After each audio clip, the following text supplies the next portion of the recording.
On that note, I think after all that, I think we should talk about who maybe was more impressive or not more impressive, but more intriguing and might actually be a player that could be on the list ahead of him. Yep. I mean, right now, as of this moment, I don't have McKenna at 1. I don't. Maybe I'm looking for attention. You can say that. Do you want to reveal where you actually have him? Because it might shock people. I have him at 4. So you moved him up. I moved him up. I watched the guy. We'll walk through it in a minute.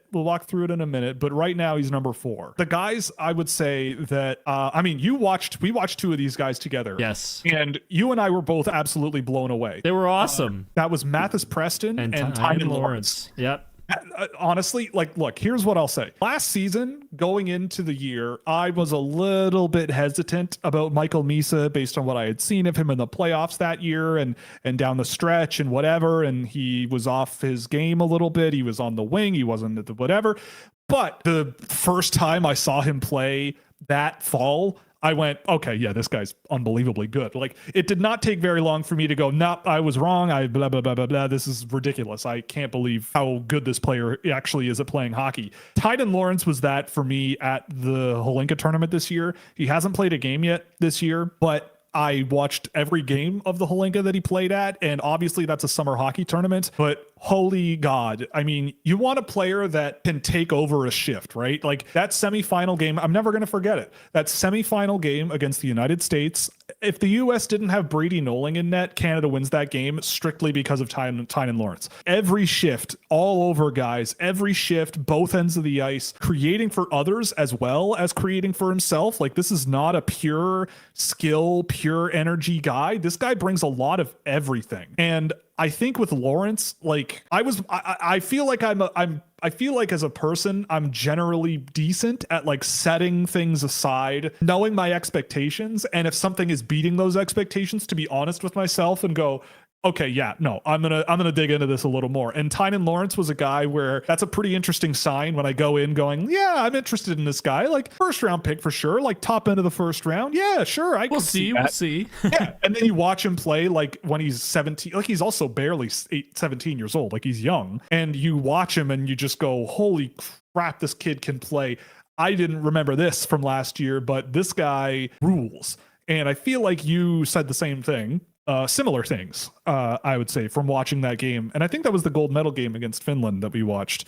And I watched that whole tournament, and that was not unusual. He was unbelievable at that tournament. And I honestly, like, if Gavin McKenna were at the Holinka, I'm sure he would have had a great tournament too, but that's why he's also at the top end of the draft. And the other one is Matthysse Preston. God, I love Mathis.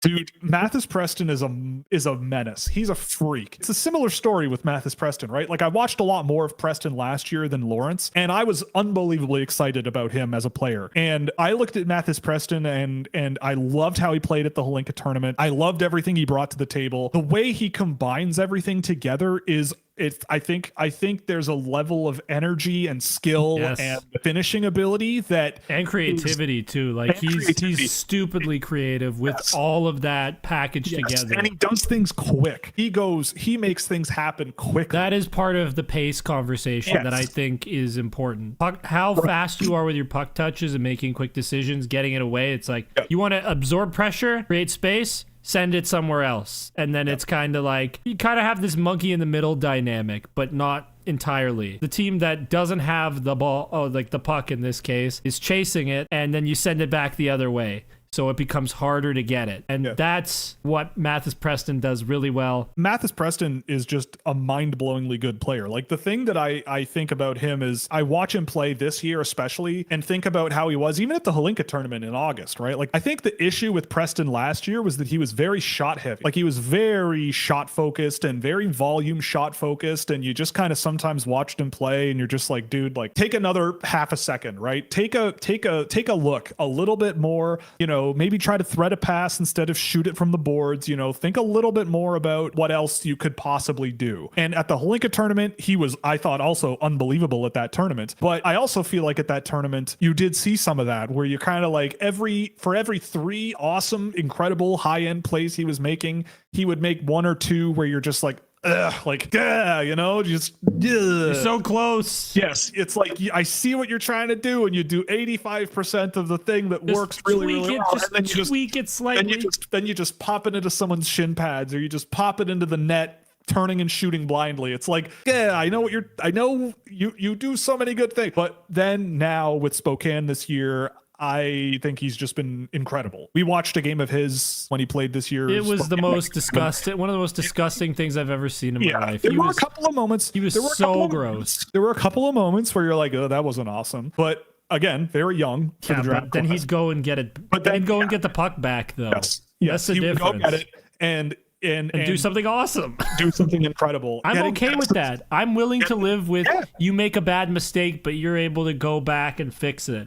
Look at William Nylander. People hated William Nylander for that for years. And honestly, this guy might be that type of player. Like a William Nylander, all-star, superstar, high skill, high producer, high energy, both ends of the ice. I actually think that's a pretty apt But I think that's the type of player we're looking at. And I don't know. I can't say enough good things about him. I think he's just unbelievable. He plays like a superstar. Like he plays like a kid who, and also does it in a way that I think as it grows and as he matures, he's being more selfless. Like he's doing that for everyone else too, right? Like Chase Harrington is on his line. I think he's a good player too, but I will be very curious to see how Chase Harrington lines up with Matthysse Preston. At least he was on a line in the game that we watched. But yeah, I mean, unbelievable player, ridiculously talented, but also puts it together in a way that I just haven't seen. That's something I love. Yeah. Seeing guys who just give so much Fs when they're out there. You can tell this guy just wants to go out there and do the best thing he can for the team and win. And that is the types of player I love. And it's not a physicality thing either. Nope. No, it's a get the puck back kind of thing. It's a get the puck back and find a way to get it in good position. Like that's the way to do it. And he does it really, really well. I will not be stopped. That is the attitude. Yeah, exactly. And I'm gonna challenge everybody in the offensive zone. And I will do whatever it takes to not be stopped. Those two guys are the guys that I adore, I think, this year already. I'll be very curious to see how things go with Tynan Lawrence when he does. So who is your number one guy of the two of them? I mean, right now it's Preston because I have a lot more experience seeing him, and Lawrence hasn't played yet this year. I don't have that luxury. And it's hard because McKenna hasn't played yet. But as of right now, like from what we watched of the Memorial Cup, which wasn't all that long ago, and then watching what I saw of Preston and Lawrence, and again, the Holinka is the Holinka. You have to, and especially you have to really focus on certain teams that are opposition, like Canada, Switzerland. Who cares, right? Like that was a disaster of a game for Switzerland. So for me, I think that those two guys, I always think about it like, how hard is it for me to take those guys ahead of another one? Yeah. And those two guys, I don't think it's hard for me to go. I think those guys have more NHL level upside than a guy like McKenna right now. But I don't think McKenna's going to be a bad player at all. The only other guy that there's three other guys that I say I see more on a similar level to McKenna that are more of a discussion. And that's so far, again, as of today, which is September 29th, by the way. We're not that close to the boy auction yet. Okay. But, yeah, we're not that close to the boy auction, but Keaton Verhoff is one. Xavier Villeneuve is another one. He's gross. I got to see him, and he's so much fun. Yeah, and Ivar Stenberg is the other one who's really, really blown me away.